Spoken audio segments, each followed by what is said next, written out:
So in this video we're going to look at what is needed in a propagation space. Having good light is a really important part of a propagation space once the seedlings get going. Here in my garden shed we put we're lucky to have a window anyway and a glass door, and we put in a clear roof. So we've now got a good propagation space here. In the propagation house here we've got light coming from all angles, all the way around, which means that the plants can just focus on growing strong and developing a strong root system and stem system. They don't need to grow towards the light to photosynthesize and get the energy they need. Windowsills can be really good as well, but you can see even here in this bright light windowsill, these calendula seedlings are leaning towards the window, they're leaning towards the light.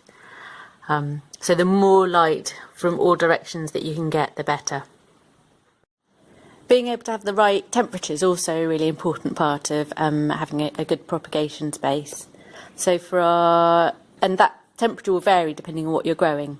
So for our heat-loving plants like tomatoes, and chilies and peppers and loofahs, we've got this heated bench with the heated mat underneath, and we can also cover it up, which is why we've got these hoops, so we can actually tuck them in if it's going to get really cold. Your other crops like peas, broad beans, lettuce actually don't like the heat that much. They want it at a lower temperature, so we've got areas that don't have a heat mat for them. At this time of year we've got these extremes of hot days and plus cold nights.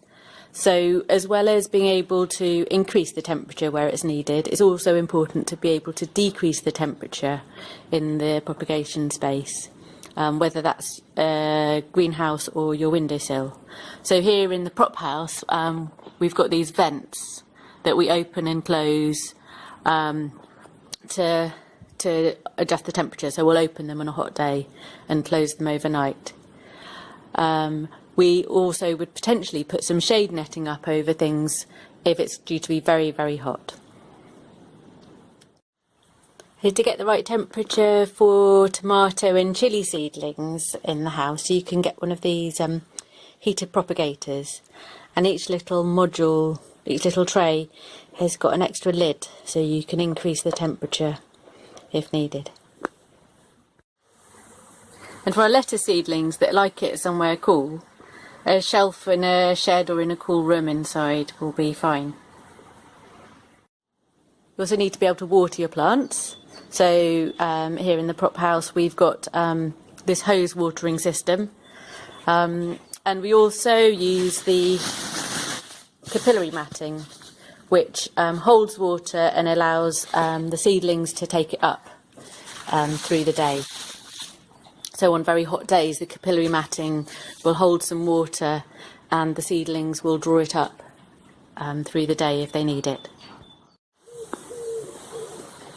So outside in the garden we've got water butts for watering, but for some of the delicate seedlings like tomatoes and chilies, and particularly ones that are more likely to get fungal infections, actually using tap water is recommended, especially when they're first germinating, because if rainwater has been sitting around for a while it might have sort of bacteria or sort of different microbes in it that might cause a sort of a fungal disease on the newly emerging seedlings.